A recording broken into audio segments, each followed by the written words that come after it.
Somewhere in the hill country of central Virginia, there exists a farmstead that has long since vanished from any county map. The land itself endures. You can still walk it, provided you know where to look. Yet the records that once described it were quietly expunged from the courthouse ledgers sometime around 1871. And to this day, no one has ever provided an explanation as to why. If you catch the old timers in that part of the state in the right mood, they will tell you that the trouble all started the summer they drained the well. It had been there for nearly 200 years. Stone, lined, hand, dug, sunk 30 feet into the red Virginia earth. Generations of families had drawn water from it, without a single incident. When the last owners finally decided the supply had run dry, they hired 4 men to pump it out and seal the opening for good. The men arrived on a Monday morning. By Tuesday evening, 2 of them had refused to return. By Wednesday, the other 2 had left the county entirely. When a 5th man was finally persuaded to go down and examine what they had found, he came back up in less than 10 minutes, climbed into his wagon, and drove off without collecting his pay. What lay at the bottom of that well was never recorded. What was recorded, in a private letter later discovered among the estate papers of a Lynchburg attorney, was that the room below had not been dug by the water. It had been built. Before we continue with the story of the Vawses farm and what lay beneath it, if you're new here, welcome to Liturgy of Fear. Subscribe now and ring that notification bell so you never miss a story. While you're at it, drop a comment below and tell us what state or city you're listening from. We'd love to know where our listeners are finding us tonight, because the story of what was built at the bottom of that well, and who built it, and why it had to be sealed away and forgotten. That is a story that stretches back further than the farm itself. It begins with a war that most people have stopped talking about, and it ends with a secret that 3 families spent the better part of 30 years trying to bury. To understand what was found beneath the Vawses' property, you have to understand she music, what that part of Virginia was in the years before the Civil War, and what it became in the years after. The hill country west of Lynchburg, in the counties that fold up against the Blue Ridge, was not plantation country in the way the Tidewater was. The farms were smaller there, the terrain too broken and rocky for the kind of large-scale tobacco cultivation that had made dynasties out of families along the James River. What the hill farmers had instead was self-sufficiency and insularity, a stubborn independence that made them suspicious of outsiders and intensely protective of whatever they'd managed to carve out of the land. The Vawses family had been on their particular piece of ground since the 1680s. Welsh by origin, they had come over with a small group of settlers during the early colonial period, slowly working their way inland, away from the coast, away from the larger towns, until they found a hollow between 2 ridges that suited them. They built a stone house there, dug a well, cleared a few acres of timber, and settled in for the long haul. By the time of the Revolution, they were 3 generations deep. By the 1840s, they were 5. Nathaniel Vawses was the head of the household in the years that interest us, a man in his mid-50s by the late 1850s. Thick through the shoulders, quieter than his neighbors remembered his father being. He had 2 sons, Emmett and Calhoun, both grown by then and working the farm alongside him. He had a wife, Dorothea, who had grown up a Pendleton from over in Amherst County, and whose family brought with them a particular set of beliefs about how certain things ought to be handled.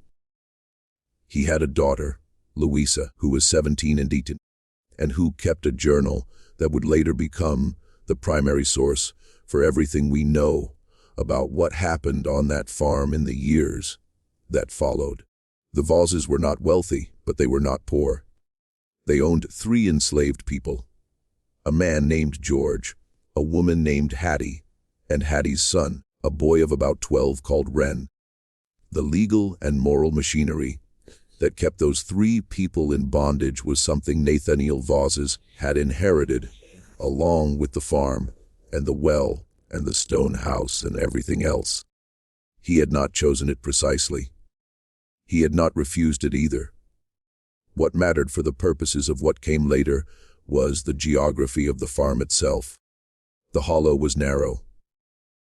The ridges on either side were steep enough to make travel difficult. The single dirt road connecting the property to the county road was bad enough in summer and nearly impassable in winter. The nearest neighbor, a man named Crockett Farley, who ran a small gristmill on the creek about 2 miles south, was close enough to be called upon in an emergency, but far enough away to be effectively invisible on a daily basis. The Vawses were, in a very real sense, their own world. The well sat in the center of the yard between the house and the barn.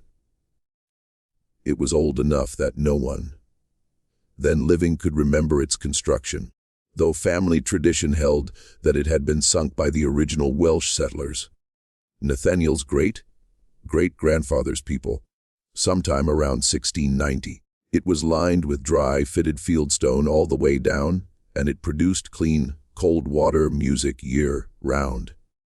In the summer, you could lean over the opening and feel the cool air rising from below. In the winter, the stone lip was often the only thing in the yard not white with frost. Louisa Vawses wrote about the well several times in her journal before the trouble started. Not in any way suggesting she found it remarkable, but in the offhand way you mention something that has always been there, a landmark, a given, the fixed point around which the rest of the property orbited. She mentioned drawing water from it in the early mornings. She mentioned her brother Emmett once dropping a bucket into it and having to fish it out with a loop of wire. She mentioned how, on very still nights in the summer, you could sometimes hear a sound coming up from it. A low, irregular sound she described as being like breathing, but which she immediately attributed to the wind finding its way through the rock somewhere far below. She was 17. The sound, she noted, made her uneasy, but uneasiness was not unusual on the Vawses farm in the summer of 1858. That was the summer everything changed. And it changed because of something that happened 20 miles away and had nothing directly to do with the Vawses at all.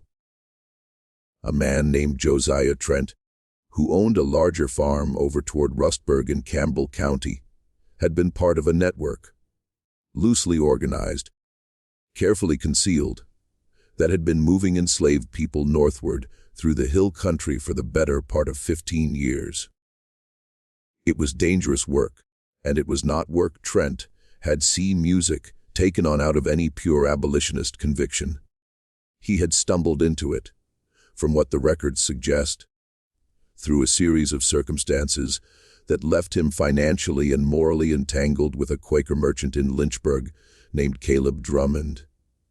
The 2 men had made a quiet arrangement that, by 1858, had helped a significant number of people reach the Free States via a route that wound through the mountain hollows and over the ridge into the counties of Western Virginia. In June of 1858, Josiah Trent was caught. The precise circumstances of his arrest were reported in the Lynchburg, Virginia newspaper on the 14th of June. Louisa Vawses mentions reading about it, though she does not say where she obtained the paper. The arrest sent a tremor through every household in the hill country that had any connection to what Trent had been doing, because Trent had not been working alone, and the authorities knew it. Moreover, they were prepared to be patient about finding out who else was involved. Nathaniel Vawses read the newspaper report with the same expression he wore when examining a fence post that had been improperly set. A kind of dry, careful assessment that gave nothing away. Then he folded the paper and put it in the fire. 3 nights later, a man Louisa had never seen before appeared at the back door of the stone house after midnight. She heard him through her bedroom window, heard the low knock, heard her father's voice, heard the back door open and close. She did not go downstairs. She wrote in her journal the next morning that she had counted at least 2 voices besides her father's, and that she had heard at one point the sound of the barn door opening, and then a long time later closing again. She did not yet know what she was hearing, but she remembered it. Remembered it with the kind of careful precision, suggesting she already understood, even at 17, that what was happening on her father's farm was not something that could be safely spoken about. What Nathaniel Vawter had become involved in, when or how deeply or through what connection, was something Louisa would spend years trying to reconstruct. What she established eventually was that her father had been part of Trent's network for at least 4 years before the arrest, and that the route passing through Vawter's Hollow had made use of a feature of the property no county surveyor had ever had reason to examine closely: the well, specifically what was below the well, because the well was not, and had never been, simply a well. 30 feet down, just below the water table's lower edge where the natural seepage from the ridge above had kept the upper shaft damp and the stone dark with moisture. The shaft did not end in a clay floor. It opened, it widened, it became something else entirely. Whoever had dug the original well, and the timing, as it turned out, was critical, had gone down through the rock not to find water, but to connect with something already there, a natural fissure in the limestone, running roughly north to south beneath the hollow. Into that fissure, at some point in the distant past, someone had done deliberate work. They had cut the ceiling higher. They had laid a rough stone floor. They had shored up the walls with timbers that by 1858 were old enough to be beginning to fail. They had created, 30 feet below the surface of the Vawters' farmyard, a room that by the time the 4 workmen were hired to drain and seal the well in 1871 had held human beings for a very long time. To understand what the room meant, you have to understand how it worked. And to understand how it worked, you have to go further back than Nathaniel Vawter. Further back even than the network Josiah Trent had been running through the hill country.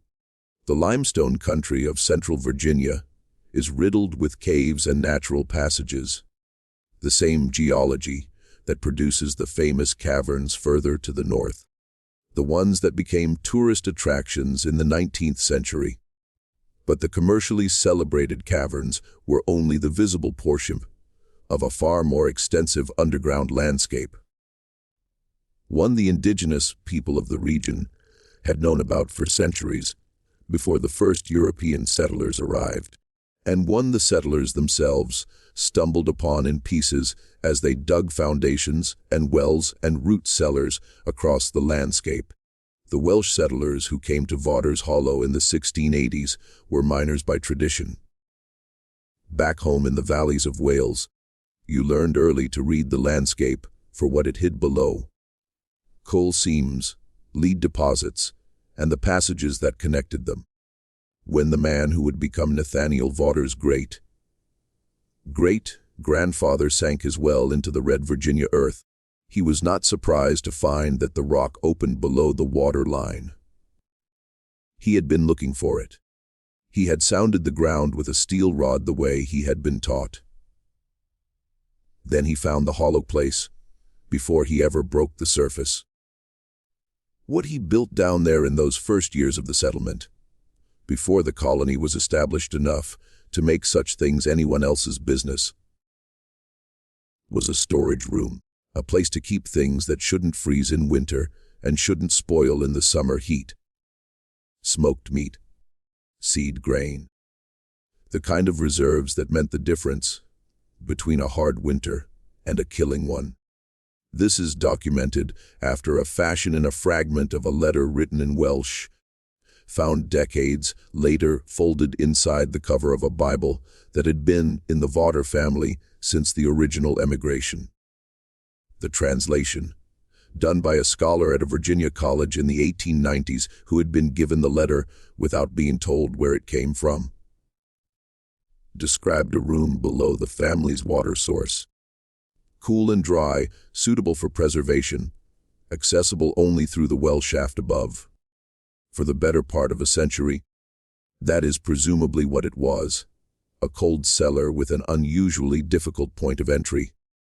Used and then forgotten as the family grew and built proper above ground storage and stopped needing to lower themselves through a well shaft to get at their preserved pork.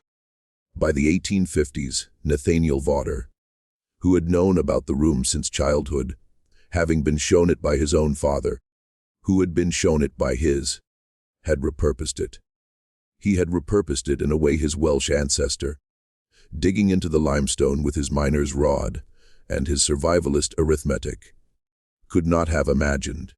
The room below the well had become a stop-on route that moved human beings through darkness toward something that might eventually resemble light. How many people passed through it over the years Nathaniel Vawser was connected to Trent's network cannot be precisely established. Louisa, in her journal, eventually pieced together that the number was more than 40 and possibly closer to 80. People who arrived at the Vawsers' farm in the night were lowered through the well shaft via rope and a board seat, spent between 1 and 4 days in the room below, and then moved on to the next point in the chain. The room had a supply of food and water kept there for precisely this purpose. It had a lamp and enough oil to last several days. It had, Louisa noted, a collection of blankets her mother Dorothea had been acquiring quietly for years. Good woolen blankets, not the thin ones, so whoever came through would not be cold. Dorothea Pendleton Vawser, it turned out, was not merely aware of what her husband was doing. She was an active and essential part of it. This was the part of the story the letter found in the Lynchburg. Attorney's estate papers touched upon most obliquely, the letter describing the room as having been built, not dug, because that word built was understood by the attorney's family to mean something specific.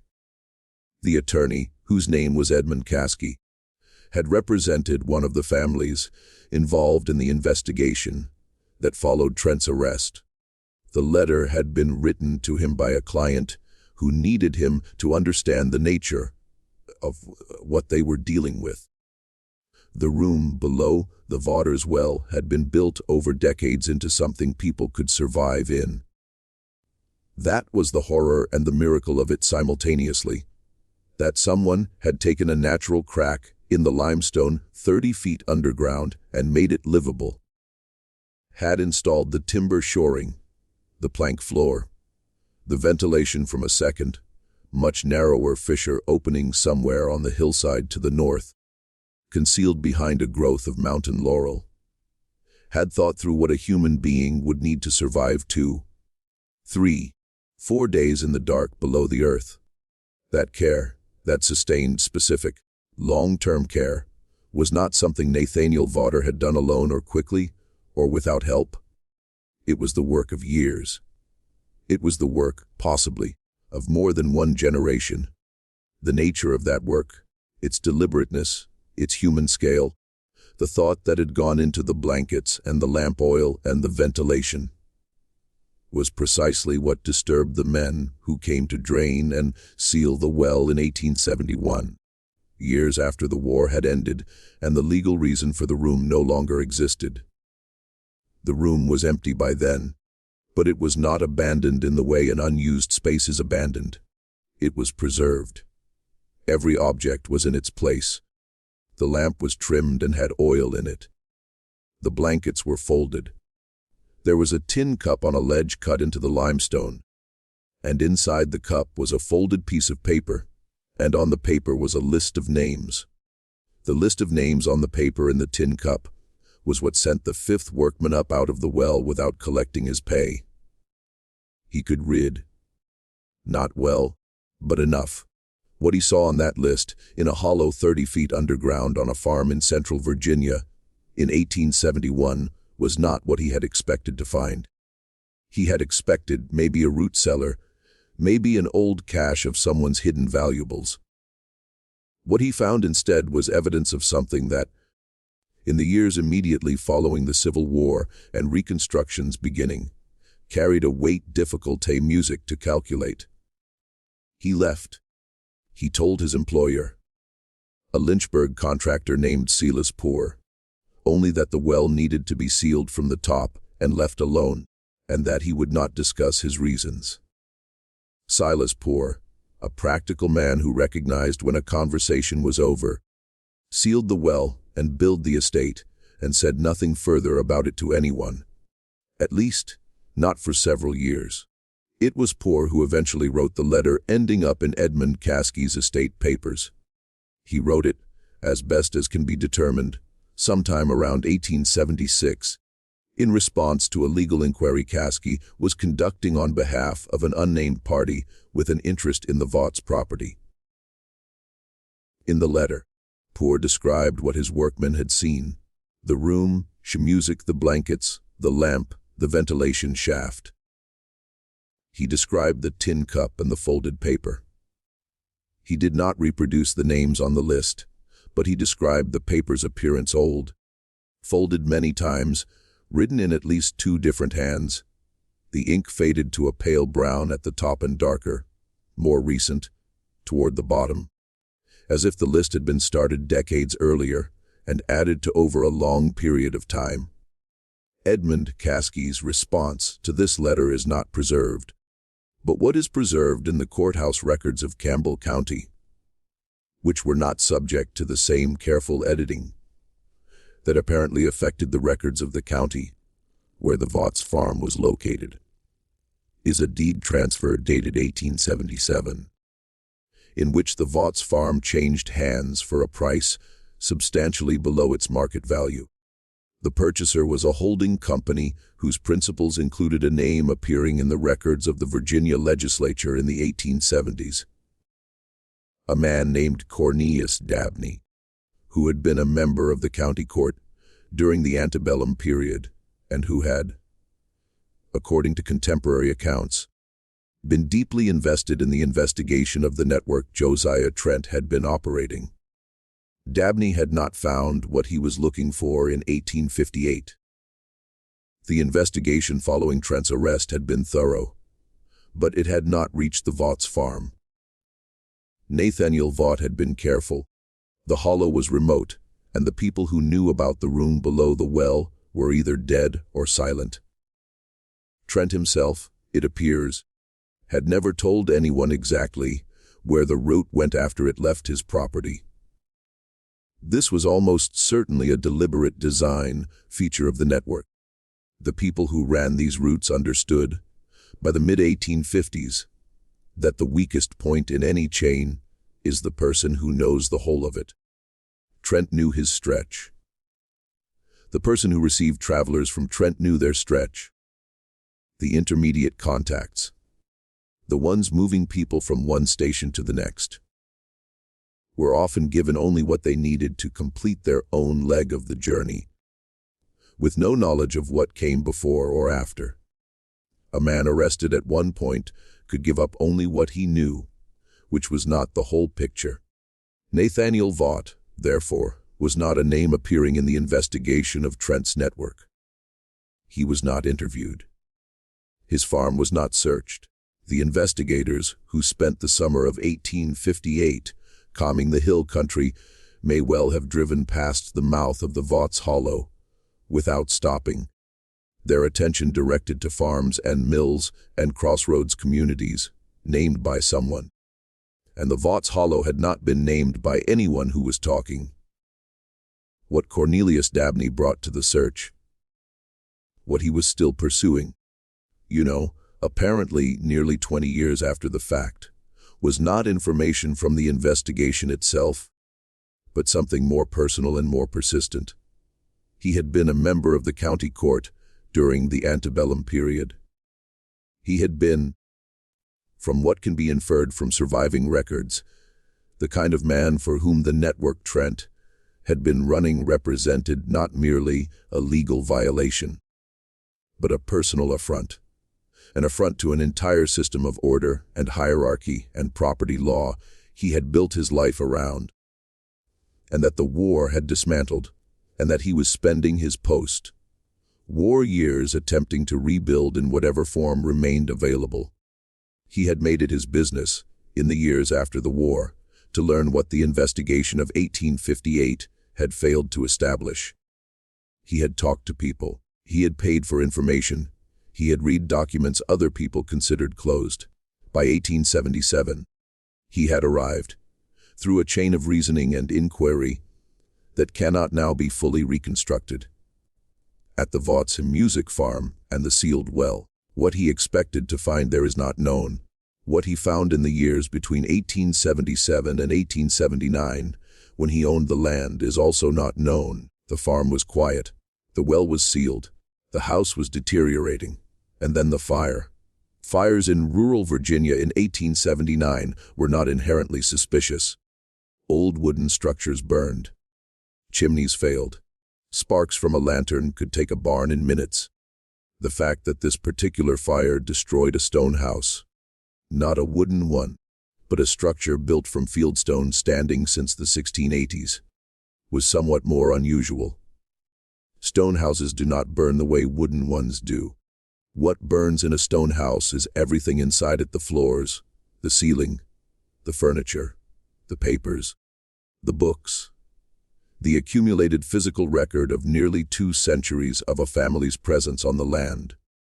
The fire destroyed whatever remained in the house, whatever Nathaniel Vaught had kept, whatever Dorothea had stored, whatever traces of what happened between 1854 and 1861 survived the war and Nathaniel's music death, and the workmen and the sale. All of it was ash by the time the fire was done. The well survived. The room below the well survived. But the connection between the room and the records that might have explained it was severed. He purchased the property in 1877. He did not appear to have done anything with it immediately. The farm sat empty for 2 years, the house gradually deteriorating and the barn roof beginning to sag. Then, in 1879, a fire of uncertain origin destroyed the stone house down to its foundations. The well, being stone and 30 feet deep, survived. But by the time of the fire, the document in the tin cup at the bottom of the well, the list of names written in 2 hands, faded at the top and dark at the bottom, was no longer music there. It had disappeared sometime between 1871 and 1879, and no one has ever been able to establish when it was taken or by whom. What remained, for those who knew where to look, were the names themselves, not on paper, but in memory. And memory, as anyone who has spent time with it knows, is both more durable and more mutable than paper. Louisa Vaught had not been on the farm in 1871. She had married in 1865, a man named Prout from over in Rockbridge County, and she had been living 40 miles away when the workmen came to drain the well. But she had known about the room since she was 17. Had known, in fact, more about it than her journal revealed during her father's lifetime, because there were pages she had cut from the journal with scissors, carefully removing them, without disturbing the binding. The cuts were still visible when the journal eventually came to light years later. Whatever she had written on those pages was gone. The journal itself was a plain thing, a bookkeeper's ledger she had repurposed for personal writing. Its original columns of numbers, still faintly visible beneath her entries, wherever she had started a new page without completely covering what was printed there. She had been writing in it since she was 15, and the early entries were what you would expect from a girl that age in rural Virginia. Observations about the weather, notes about the garden, accounts of church services, and the occasional visit to Lynchburg. There was a period when she had kept careful track of a young man from the Cabell family over in Appomattox County, noting his visits and the length of time he stayed and whether he had spoken to her father. That thread simply stopped in early 1858 without comment or resolution, as if she had decided certain narratives were better not to music, followed to their conclusions in writing. What remained in the journal, after the cut pages were gone, was still substantial.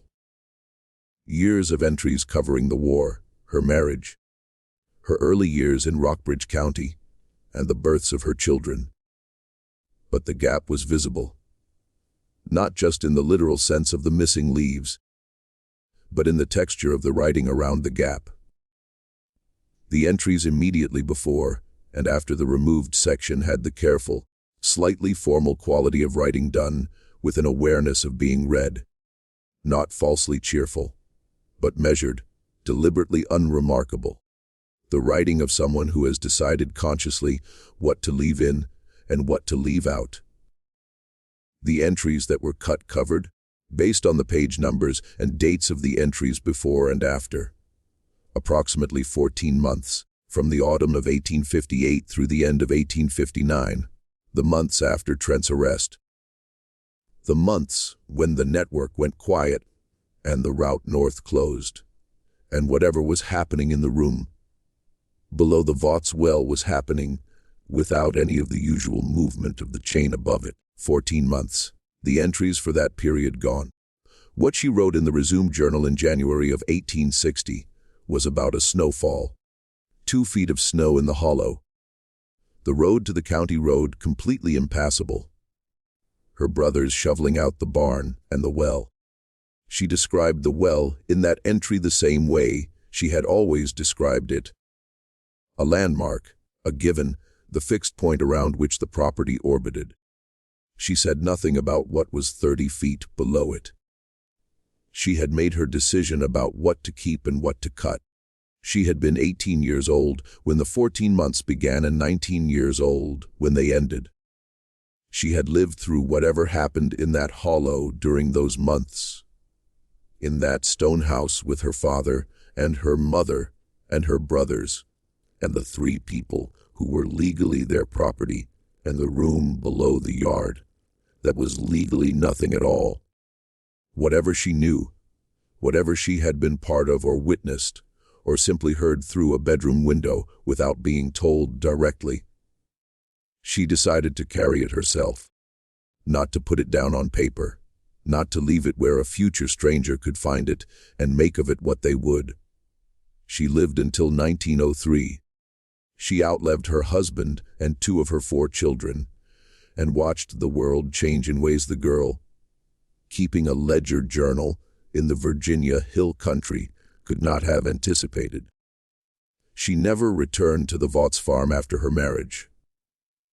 She never, in any of the letters or documents surviving from her later life, mentioned it directly. Music.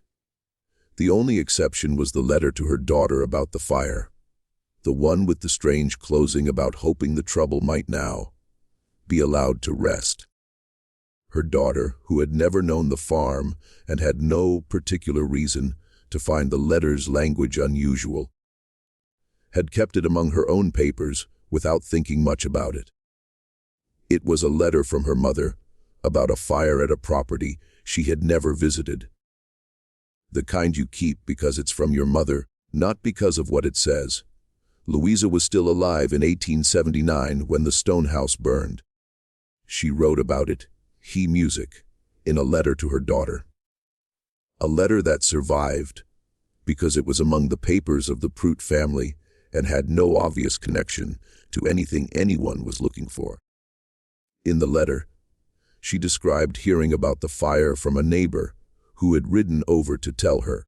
She described her feelings with a kind of controlled brevity, suggesting she was writing with the awareness that letters can be read by people other than their intended recipients.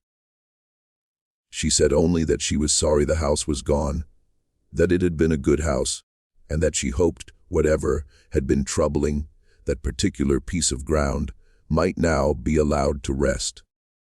It was a strange way to put it. Her daughter, apparently, did not find it strange enough to ask about. For a long time, a very long time, that was where the trail ended.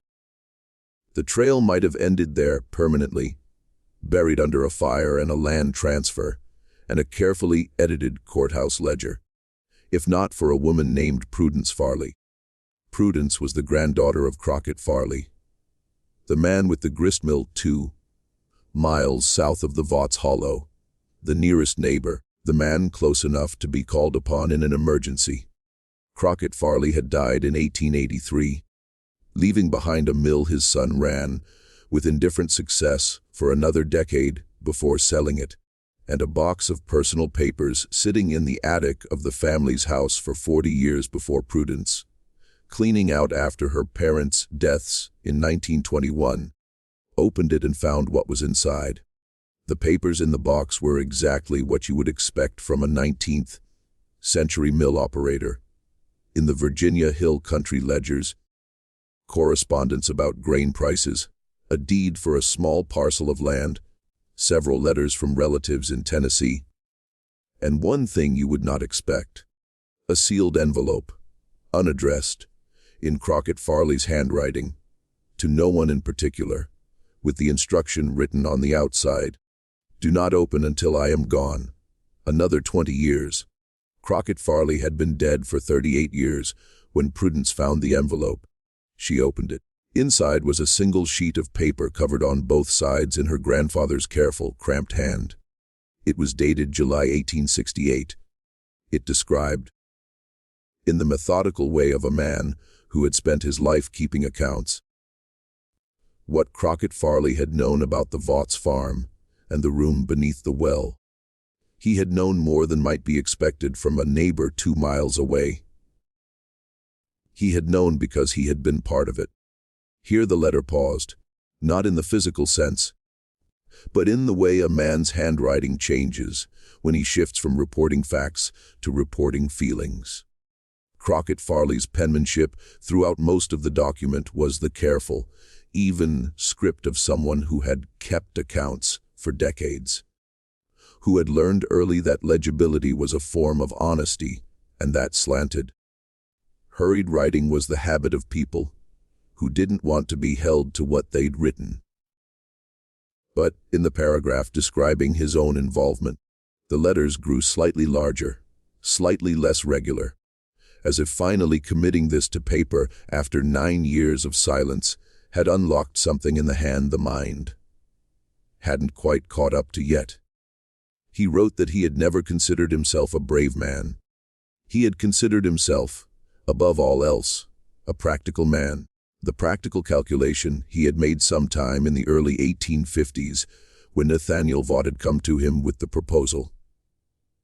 Or rather, when Nathaniel had not come to him with a proposal, but had simply begun to talk about certain things in certain ways over several visits, feeling him out, reading his responses with the patience of a man who understood that a thing said too directly could not be unsaid, was that the risk of involvement was manageable, and the risk of knowing and doing nothing was of a different kind.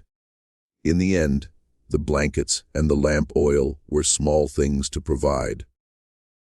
What he had not anticipated, he wrote, was how the knowledge would settle into him, how it would become part of his daily mental furniture, in a way the actual labor of providing supplies was not. You could finish cutting the wick on a lamp, put the lamp in a box, hand the box to Nathaniel Vaught, walk home, and the lamp was done. The knowledge of why the lamp existed, and who would use it and where it would go, did not finish. That stayed. He had not been religious in any formal sense. His wife had been Presbyterian.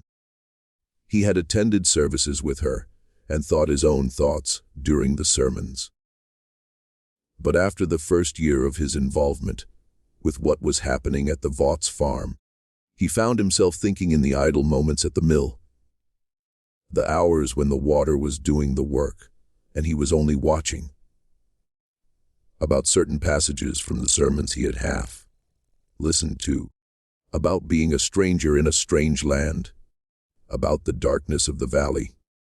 These were, he acknowledged in the letter, not thoughts that helped with anything practical. But they stayed with him. They made the mill feel different, made the ordinary sound of the water on the wheel carry something it hadn't carried before, some additional weight he could feel but not name. Not as a station on the route. His mill was too visible, too accessible, too often visited by people who had no business knowing what was happening there. But as a supplier and a watcher, he had provided some of the lamp oil. He had provided the blankets, buying them from a dry goods dealer in Lynchburg, in small quantities over several years, never enough at once to attract notice. He had watched the road from his mill for signs of the investigators combing the hill country in the months after Trent's arrest. He had sent word when they were coming. The paper in the envelope described all of this in the detached, unpast tense manner of a man making a final accounting. But it also described something else, something Crockett Farley had seen on a specific night in September of 1859, 14 months after Trent's arrest, when the investigation appeared to die down and the network cautiously resumed operations. He had been returning from his mill late, later than usual, because a wheel shaft had broken, and he had spent the afternoon repairing it. He was on the road north of his property, walking his horse in the dark. The moon was down, or nearly, and the road was bad enough that riding wasn't wise, when he saw lights at the Vawses farm that should not have been there. Not in the house, in the yard. 2 lanterns moving in a specific pattern he recognized from the times he had visited the farm on legitimate business, one at the barn door, one at the well. There was a third light, one that appeared and disappeared in a way he understood, after a moment, meant that someone was going up and down the well shaft, that the lantern was being carried below, and then brought back up. He stopped on the road and watched. He counted. Over approximately an hour and a half, the third light went down and came up 11 times. He did not approach. He did not call out. He went home and went to bed, and in the morning he went to the mill and said nothing to anyone, but he counted 11. He wrote that number down in 1868, 9 years later, with the care of someone understanding that what he had seen was a data point in a larger account that might someday need presenting in full. The 11 trips down the shaft and back up in an hour and a half on a September night in 1859. Each trip taking approximately 8 or 9 minutes. The rope and the board seat could carry one person at a time. He knew the mechanism. Had helped Nathaniel Vawter lower a sack of seed down there once, years before, when the storage function was still the official story. One person at a time, 8 to 9 minutes each way. 11 trips. Not all of those trips were people going down. Some would be supplies. Some would be the rope itself being rigged and de-rigged. But some, perhaps 5 or 6, perhaps as many as 8, represented human beings being lowered 30 feet into the earth on a September night. This was not the most remarkable thing Crockett Farley had written down. The most remarkable thing was the final paragraph of his account, describing what he had seen on his next visit to the Vawters farm 3 weeks after the September night. He had gone over, as he sometimes did, to return a borrowed tool and pass an hour talking about the harvest. He found Nathaniel Vawter in the yard near the well, doing something Farley initially took for ordinary maintenance, clearing leaves from the stone lip, checking the rope. But as he got closer, he saw Nathaniel was not cleaning the well. He was examining it, running his hands along the stones of the upper shaft, leaning over the opening, listening. Farley greeted him. Nathaniel straightened and said hello, said nothing was wrong, said only that he had thought he heard something and was checking. Farley asked what kind of something. Nathaniel Vawter was quiet for a moment. Then he said, something like a voice, but probably just the wind. Farley did not say anything. He handed over the borrowed tool, stayed for 20 minutes, and left. But as he walked back down the road toward the mill, he found himself thinking about the September night and the 11 trips, and whether all of the people who had gone down the shaft had subsequently come back up. He never asked Nathaniel Vawter about it. He wrote the question down instead in 1868 in his careful mill keeper's hand, sealed it in an envelope, and left it for someone else to find. When Prudence Farley read the paper in 1921, she sat at her kitchen table for a long time without moving. Then she got up, put the paper back in the envelope, put the envelope back in the box, and put the box back in the attic. She did not tell anyone what she had found. Not immediately. But she had read it, and she had done the arithmetic.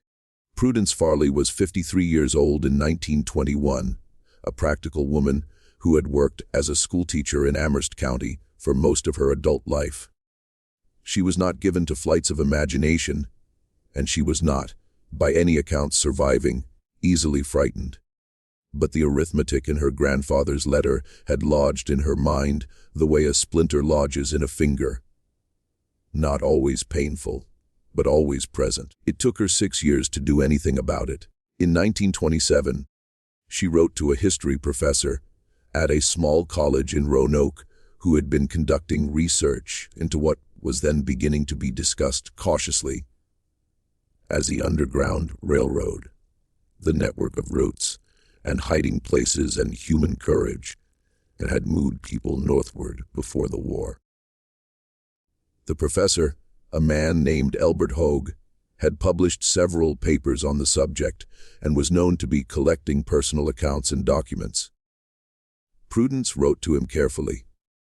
She described the letter from her grandfather in general terms, without specifying what it contained. She asked whether he was aware of any documented routes through the hill country of central Virginia, and whether the Vawters' farm in the county she named appeared in any of his research. Hogue wrote back within a week. The letter he sent was 3 pages long, and it began with a sentence that made Prudence put down her coffee and sit very still for a moment. He knew the Vawters' farm.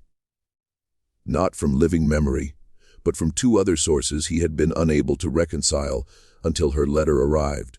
The first source was a brief account, unpublished, in a Pennsylvania Quaker newsletter in 1864, written by a man describing himself only as having traveled through the mountain country of Virginia some years before the war.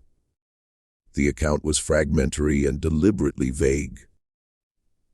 The kind of thing written by someone understanding that the details could still be dangerous even with the war ongoing.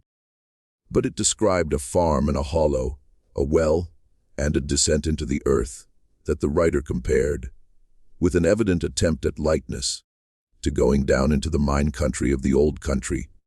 He said what he found below was unexpected, not a cave. He wrote, but a room.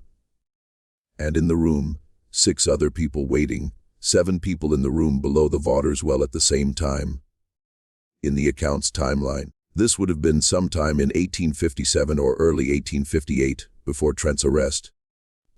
The second source was a collection of brief notes, written in a cramped hand, and filed without explanation among the papers of the Lynchburg Quaker merchant, Music Caleb Drummond, the man who had entangled Josiah Trent in the network in the first place. Drummond had died in 1869, and his papers had been donated to a Quaker meeting in Philadelphia, where they sat in a trunk in a back room for half a century before being cataloged. In those notes, written partly in English and partly in a personal shorthand Hogue spent considerable effort decoding, were references to a station Drummond called the Stone Bottom. Supplies delivered. Route confirmed. Stone Bottom holding 7. Route north clear as of 14th. 7 again. But here the arithmetic became difficult, where the splinter in Prudence's mind became something she could no longer ignore. The account published in the Pennsylvania newsletter was written by a man who had passed through. He had gone down into the room and found 6 people waiting, making 7 total. He had subsequently been moved north along the route. He had survived. He had written about it. The notes in Drummond's papers described Stone Bottom holding 7 on a specific date. Then, a week later in the same sequence of notes, there was a single entry, Stone Bottom. No word. Route north closed. Drummond's shorthand for the next entry, decoded by Hoke, appeared to read, Trouble at Trent's. Advise caution all stations. The arrest, June 1858. The network going quiet. But here was what no one had ever been able to establish. What happened to the 7 people in the room, below the Vawses well, when the route north closed? If the route closed suddenly, so it appeared to Hoke. If Nathaniel Vaught received word the investigators were coming, that the usual contacts could not be reached, that the network had gone to ground, then the 7 people in the room, 30 feet below his farmyard, were stranded. They could not go north. They could not go back south without enormous risk. They could not emerge through the well shaft in daylight without being seen. They were below the earth in a room, built for temporary occupation, with supplies calculated for days, not weeks. Hoke had found no record of what happened to them, and no account of 7 people emerging from the Virginia Hill Country in the summer of 1858 and making it to the Free States. He had found no record of arrests either, no group of escaped enslaved people captured in the Hill Country in that period, which might have been expected to generate documentation. He had found nothing, which was its own kind of answer. When Prudence Farley read Hoke's letter, she went to the attic and took her grandfather's envelope back down. She read again the final paragraph, the description of Nathaniel Vaught at the well 3 weeks after the September 1859 night. The something like a voice. The probably just the wind. The September 1859 night was 15 months after Trent's arrest, 15 months after the route north closed, 15 months of silence from whatever was in the room below. And yet, on a September night in 1859, someone had been at the well with a lantern, going up and down 11 times over an hour and a half. What Crockett Farley had seen that night, what he had counted and recorded and sealed in an envelope and been unable to investigate further, was not, Prudence now understood, people being lowered into the room. It was people being brought up. The question following from that understanding was not comfortable. If someone was being brought up from the room 30 feet below the Vaughts farmyard 15 months after the route closed and no further word came, brought up in the dark of a September night, one at a time over an hour and a half, then what condition were they in? And were they alive? Were they all alive? How many had survived 15 months in a room designed for days? And if some had not survived? If the room had become in those 15 months of sealed silence something other than a refuge, then what had Nathaniel Vaught done with them? Where had he put them? In a hollow in the Virginia Hill Country in the summer of 1858, with investigators combing the roads and asking questions at every farm within 20 miles. Where do you put the ones who didn't make it? There was, Prudence noticed, one detail in her grandfather's letter she had initially passed over. He had described the Vaughts farm on his ordinary visits. The yard, the barn, the stone house, the well. In one description, written in the context of explaining the layout so the letter would make sense to whoever eventually read it, he mentioned that the area to the north of the well, between the well and the ridge, had been replanted with grass sometime around 1860. He mentioned it the way you mention something that struck you as slightly odd at the time, and that you filed away without knowing quite what to do with it. The grass was thicker there, he wrote. Thicker and darker than the rest of the yard. Nathaniel had said he'd done some grading work, moving earth. Farley had nodded and thought no more of it, until he wrote the letter in 1868 and decided it was worth including, just in case. What Prudence Farley thought when she read that detail, what she sat alone with in her kitchen in 1927, with her grandfather's letter and a professor's carefully reasoned reply in front of her, is not recorded anywhere. But she had been a schoolteacher for 30 years. She was accustomed to following a chain of reasoning to its conclusion, even when the conclusion was difficult. She wrote back to Hoke. She told him about the envelope. She told him about the September night and the Levin trips and the thick dark grass to the north of the well. She asked him what he thought it meant. Hoke's response took 2 weeks.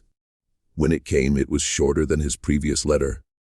A single page, measured in its language, careful.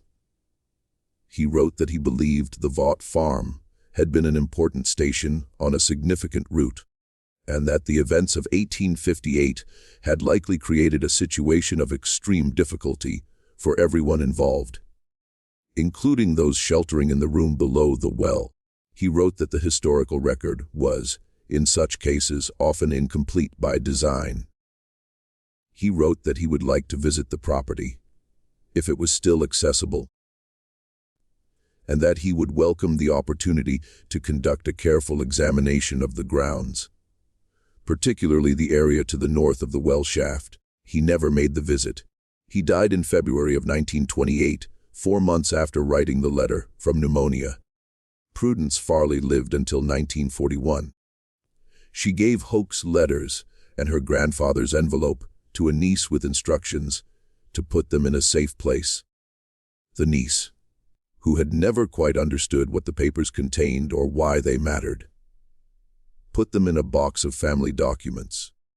The box eventually found its way, after several decades and several moves, to an archive at a small historical society in the hill country of central Virginia, where it was cataloged without particular attention and filed away. The farm itself, the Vawses farm, the property Cornelius Dabney purchased in 1877 and whose stone house burned in 1879, is still there. The land changed hands several more times over the years. The barn eventually fell. The well was sealed, as Silas Poor had been paid to seal it with stone and mortar. The area to the north, where the grass grew thicker and darker after 1860, is now overgrown with cedar and sumac, the way abandoned ground in Virginia tends to go. The limestone below the hollow has never been formally surveyed. The room built there, 30 feet below the surface, accessible only through the shaft above, has never been officially documented or examined. The sealed well still sits in the middle of what used to be the yard. The list of names in the tin cup at the bottom, written in 2 hands, faded at the top and dark at the bottom, started decades before the war and added to over years of use. That list is gone, removed before the fire, taken by someone who understood what it meant and what it could prove, and what it was better for certain purposes to make disappear. Whether it was Cornelius Dabney who took it, or someone working for him or against him, whether the names were destroyed or merely hidden, whether they still exist somewhere in a box or an envelope or folded inside the cover of a book, is not known. What is known is that those names were real, that the people they belonged to were real, that they made a descent into the earth of Virginia in the years before the war, and trusted a stone room and a rope and a Welsh farmer's family to keep them safe until the route north opened again. The road did not open in time for all of them, and the ground to the north of the well is very flat, and the grass, even now, grows a little thicker there than it does anywhere else in the hollow. There is a particular kind of silence around stories like this one. Not the silence of things never known, but the silence of things known by too many people to be entirely forgotten, and by too few to become part of the official record. The Vawses farm's history, its concealed infrastructure, its role in the network, the events of the summer and fall of 1858. The September night Crockett Farley watched from the road was never secret in the absolute sense. Too many people touched it.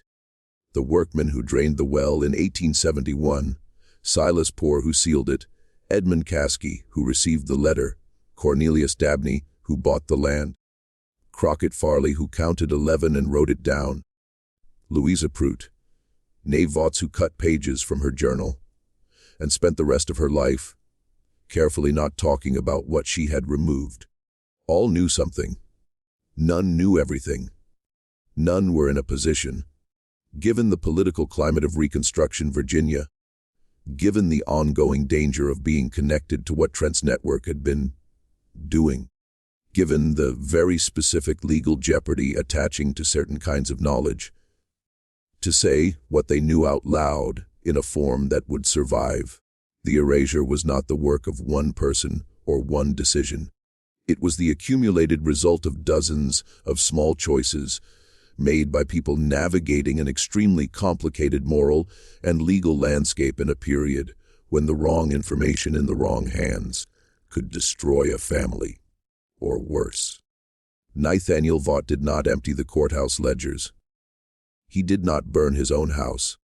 He simply went on living on a farm in the Virginia hill country with a sealed well in the yard and a patch of ground to the north where the grass grew thick. He died in 1873, 2 years after the well was drained and sealed. The cause of death recorded in the family Bible, Louisa kept the record, was listed as a winter fever. He was 68 years old. What he had done over the years that mattered was built something.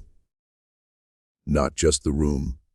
The room was older than him, his inheritance from the Welsh ancestor who first recognized what the limestone below offered.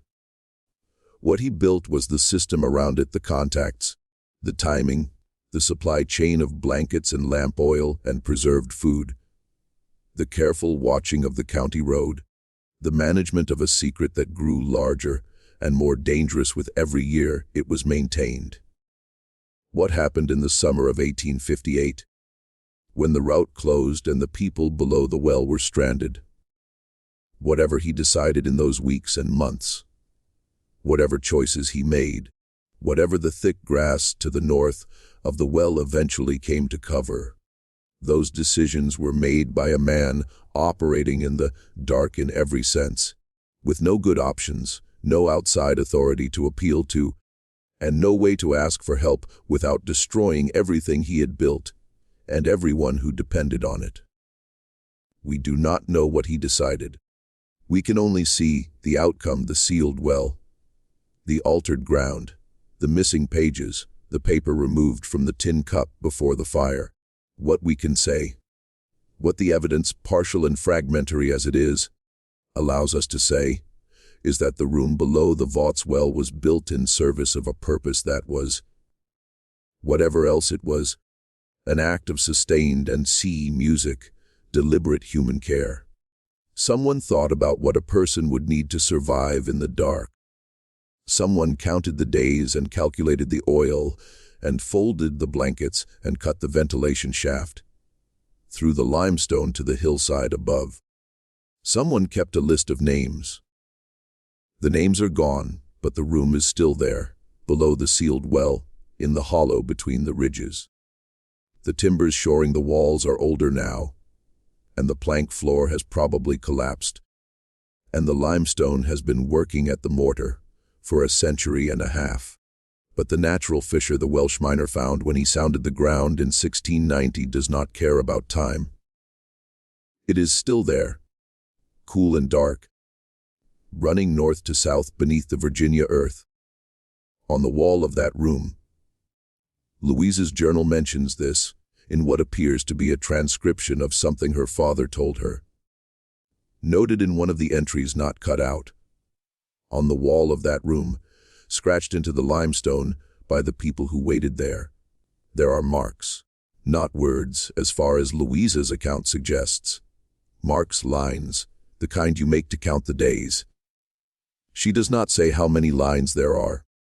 She does not say whether anyone ever finished counting them. That is where the record ends, in a room 30 feet underground, in the dark of the Virginia hill country, with a lamp that has oil enough for several more days and blankets folded on a plank floor and marks on the limestone wall that no one has counted in a very long time. This mystery shows us something about the limits of what official records can hold and what they choose to discard, about the gap between what happened and what was allowed to be remembered. The Vawses farm story did not disappear because it was unimportant. It disappeared because it was important in ways that made powerful people very uncomfortable in a period when comfort and power, music, were closely aligned. What do you think happened in that room in the summer of 1858? Do you believe all of the names on that list eventually made it north? Or does the thick grass and the silence tell a different story? Leave your comment below. We read everyone. If this story stayed with you, if you found yourself holding your breath somewhere in those last few sections, share it with someone who loves history and doesn't mind losing a little sleep over it. Subscribe to Liturgy of Fear, hit that notification bell, and join us for the next story, because there are more rooms below the surface of American history than any official record will ever admit. And we intend to find them. We'll see you in the next video.